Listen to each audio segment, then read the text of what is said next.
This week on Beacon Web News, I interviewed co-theater director Jeremy Winchester on what it was like directing the play The Race through Zoom. Sym Kehr looks at some purchases that the foundation has done to expand campus. That's all coming up next on Beacon Web News.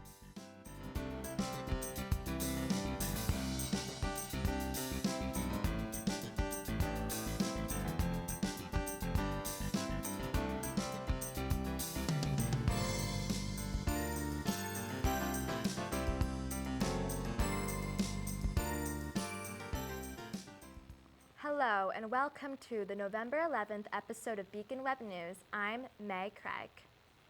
On Friday, November 6th, campus police reported that at noon on Friday, a female MCLA student was walking by the Mount Greylock Bank when three men surrounded her and made derogatory and intimidating comments. The first suspect was described as being a white male in his early 20s with brown hair. The other two were described as older white males. The student reported the incident to the MCLA Police Department and later to the North Adams Police Department.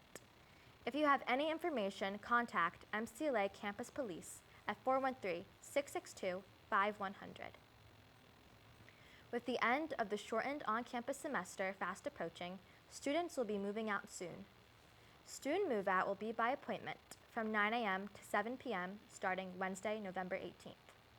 Students are expected to move out of the residential areas completely by Tuesday, November 24th, and keys must be turned in. Move-out time slots are limited to 2 hours, and students may only have one helper. For students planning to leave before the 18th, or for other questions, send an email to rps@mcla.edu. MCLA's theater program has shifted online due to COVID-19. Their first complete online performance, The Race, ran from Thursday, October 29th to Sunday, November 8th at 8 p.m. I interviewed one of the directors of the play, Associate Professor Jeremy Winchester, on how COVID-19 has impacted their show. This year, MCLA's theater program completed its first online show, The Race, on Zoom. I caught up with co-director of The Race, Jeremy Winchester, on what it was like virtually directing the show on Zoom. It is an interactive play that deals with elections. It is a play that has been done every 4 years since 2008. Specifically, it is written to be produced during a national presidential election, and it is designed to engage audience in a process of civic discourse about what it is we are looking for in leadership during a time of election. Play is a series of monologues and conversations and interactions between the actors, but also between the actors and the audience. 8 people in the cast, and then additionally in the designers, crew, stage management, there's about another 12. So altogether, some 20 or 25 people. The costs involved in the show were similar to the costs that are always involved, just in terms of buying costumes, scenery elements, lighting elements. We did use all of those things, but rather than creating a set and lighting, again, in Venable Theater, each of the actors' rooms had a little bit of scenery, a little bit of lighting, and of course the costume elements that they're wearing. The play evolved somewhat in response to the concerns of the day. And the previous times it was done by the theater company that originated it.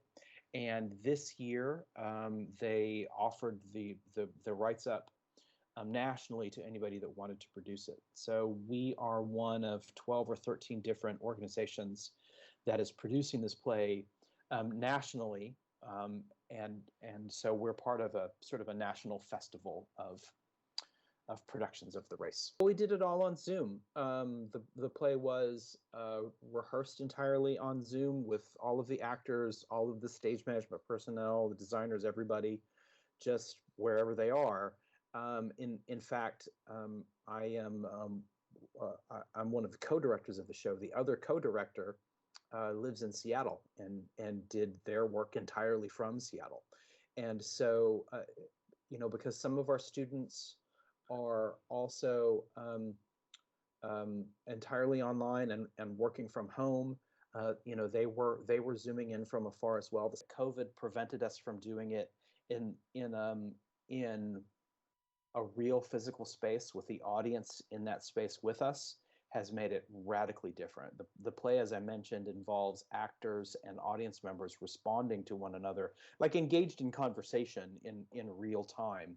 And so because not only are the actors not in the room with the audience, they're not even in the room with one another, right? The Zoom platform had to be created in such a way so that, right, the actors in the audience can work together digitally. So it relies heavily on the chat feature in Zoom, but we also have audience members, turning on their camera as though they were walking onto the stage. So in a way, actually, COVID-19 allowed people who are separated by hundreds, even thousands of miles, to be in the same virtual space in a way that we could not have worked together if we were in real physical space. It was in some ways sort of like directing, I don't know, a Microsoft PowerPoint show. It's radically different. Beacon Web News, I'm May Craig. The Multicultural Resource Center will be hosting a post-election support series. The last two events will be Stepping Through the Joy or the Heat on November 12th from 7 to 9 p.m. in the Church Street Center Social Hall. Open Mic Night with Merck will be November 13th from 7 to 9 p.m. in Church Street Center Social Hall. Both events have a max capacity of 20 people. Contact Arlene Theodore at arlene.theodore@mcla.edu. The class of 2021 will be hosting a senior career workshop on Friday, November 13th at Bowman 204 from 11 a.m. to 2 p.m. The workshop will be covering job searches, resume reviews, and mock interviews. People can use a QR code to reserve a time. Want to learn more about job searching in the digital world? MCLA alumni who are in the human resources and career development professions can help you with all that. The event will be on Thursday, November 12th on Zoom from 4 to 5 p.m. The event is also open to the students and graduate students of the last decade. And now, from the Beacon. The MCLA's Television and Film Society has been inactive for a while, but President Mac Wagner and Vice President Ryan Weir are planning to revive the club next semester. SGA's President Shannon Prouty announced on Friday, November 6th, the winners of SGA's special election. SGA has voted to place the firearms referendum on the spring SGA ballot. This is for students to decide if public safety should be allowed to carry firearms. Even with budget cuts, lower enrollment, hiring freezes, the school has been able to continue with some capital projects.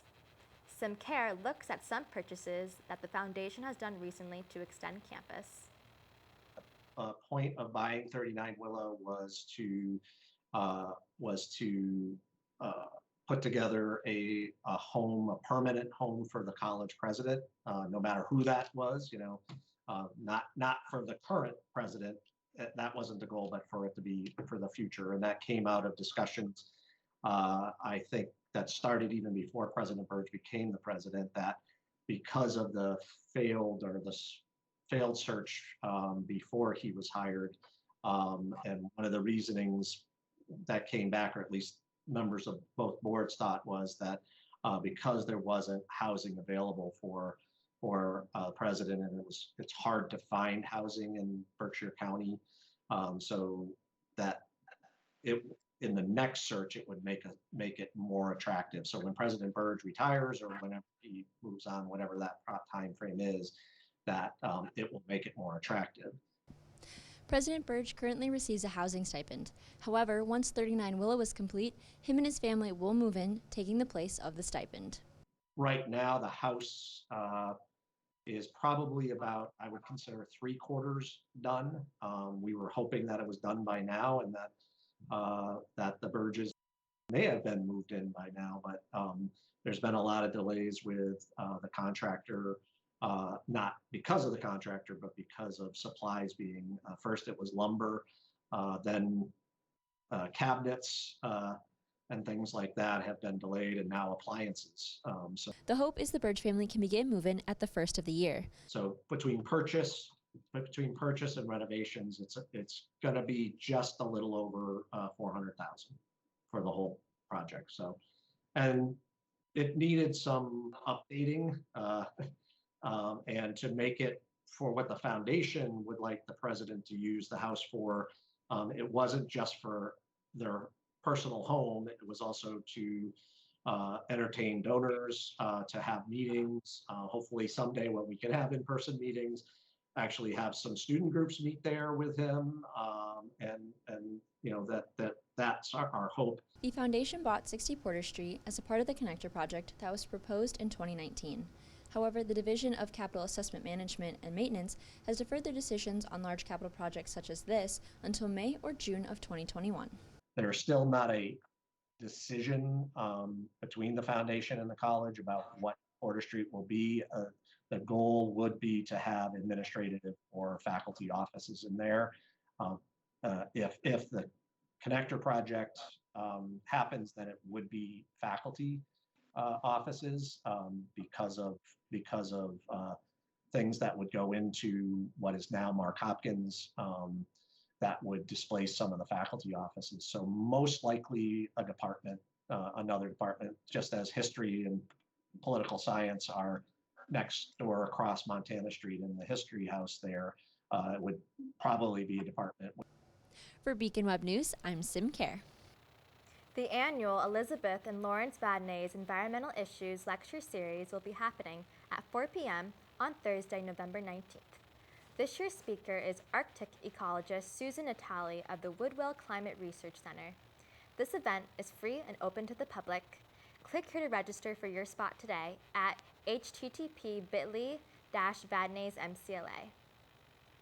Join the MCLA Alumni Association on Wednesday, November 18th, where they will be hosting a virtual alumni art show on Zoom from 5 to 6 p.m.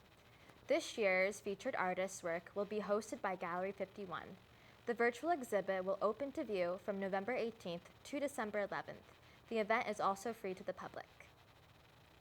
That's it for this week. To stay up to date with BWN, you can follow us on Facebook at facebook.com/MCLABWN. Thanks for watching, and we'll see you next week.